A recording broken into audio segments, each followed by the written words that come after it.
What up, everybody? Raising Kanan Season 3, Episode 6, Paul started pushing up on Kanan for the second time about not having no couriers to run his business. But the difference being this time, Paul pushed up on Kanan out in the open in front of everybody. Last time, Paul knocked on the door with the same complaint, but was a lot more humble about it, with Kanan giving him money and Paul going on his way. This time, Paul was a lot more aggressive about it, even threatening to call the police. And when you're in the game, you never take a threat to call the police lightly. For me, when I was in the game, this would likely mean I'm about to switch locations immediately and go handle business somewhere else.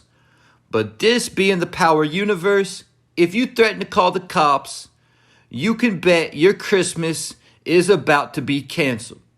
And that is exactly what Kanan told Paul also. He said, I've seen a lot of grown folks put down by kids out here in these streets.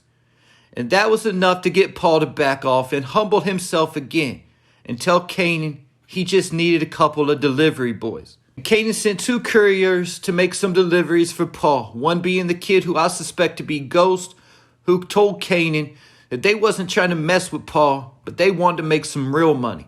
But Kanan convinced the 2 kids to make the deliveries for Paul. While this was going on, none other than Ronnie Mathis was watching the whole thing go down. But when Kanan went to see what's up, Ronnie didn't mention that, but just invited Kanan to his party. At this party, Ronnie introduced Kanan to Snaps and Pops Henry, and the 3 sat down and discussed going into business together. And you could tell that Kanan was definitely hesitant because he told them they can just hire their own kids on bikes. They don't really need him. But their reply to that was, why reinvent the wheel when Kanan already had a system in place that they could use? The next morning, Ronnie woke Kanan up banging at his door with several bricks to deliver to Kanan, telling him it was time to get to work. This was after earlier in the episode, Ronnie stole Unique's jewelry collection and also had a second bag, possibly with the money in it that Unique had hid under his mattress, leaving Panessa and Jerome with nothing. Then once he flipped that and turned it to a bag full of cash, Ronnie went to see Juliana about getting some work. And Juliana said that she wants this to only be between her and Ronnie to keep her cousin Joaquin away from it. This will definitely come into play at some point in one way or another. But keep in mind what Juliana asked Ronnie. She said, you want heroin? With Ronnie nodding his head yes. Keep in mind that in Power, we never heard Kanan, Ghost, or Tommy ever mention moving heroin. So my question is, why are the writers bringing heroin into the storyline? I think that it must be to show the dynamics of this particular drug in comparison to crack. And I feel like with everyone getting into the H game, that we will see somebody turn into a junkie like what happened to Jannard on Force. But with that said, now that Kanan is getting into the heroin business, the risk of law enforcement and not getting caught has increased significantly because the laws for heroin distribution are even harsher than that of crack. When I was in prison, the man who slept in the bunk under me was serving 25 years for just 1 ounce of H. And 1 ounce is barely anything, considering there are 36 O's in a kilo, and Ronnie was dropping off several at Kanan's apartment. So with all those bricks in his apartment, if the cops were to ever do a raid, Kanan would be sent away for a long time. Even being a juvenile, I doubt that they would try him as a juvie. But this is all the more reason why Kanan and Ronnie will have to get rid of Paul. Not to mention the fact that Ronnie isn't going to be down with giving Paul a cut either. So at this point, Paul is a loose end. He knows all Kanan's business, has threatened to go to the cops, and he isn't going away anytime soon unless Kanan and Ronnie get rid of him. Also keep in mind that from the episode 7 trailer, it looks like Ronnie hires security to protect Kanan's apartment.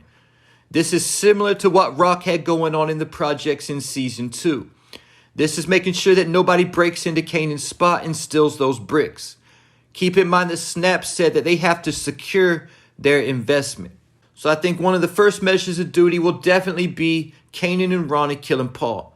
Ronnie might even also take over Paul's apartment once they get rid of him. Then the next question is, what will happen with Kanan's weed business? Is Kanan going to continue selling weed for Simrad when he starts moving boy for Ronnie and Snaps?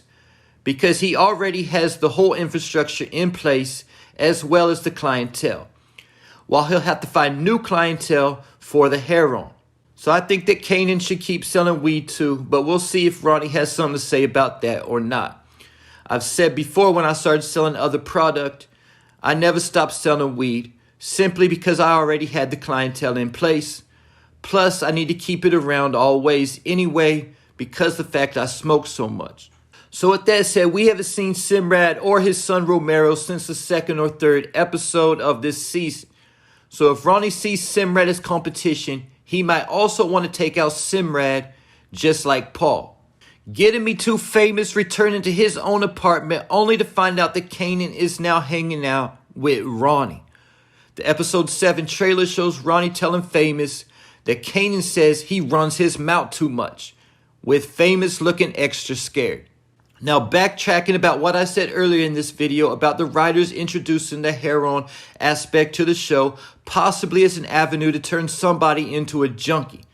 And if this scenario does play out, I think it'll be Famous who becomes a junkie. Keep in mind what Unique was telling Warrell at the end of season 2, that crackheads have become the joke of the neighborhood, and they need to find a new hustle. So before making this video, I did a little research, thinking that Heroin had completely fallen off the scene by the early 90s. But to my surprise, this is what I found out.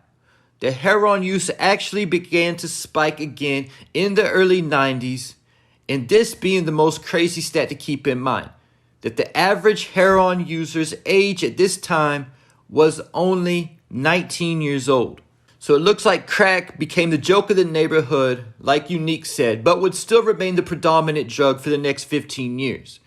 But at the same time, younger kids knew they didn't want to become a basehead, and ignorant to the effects of H, started dabbling in heroin.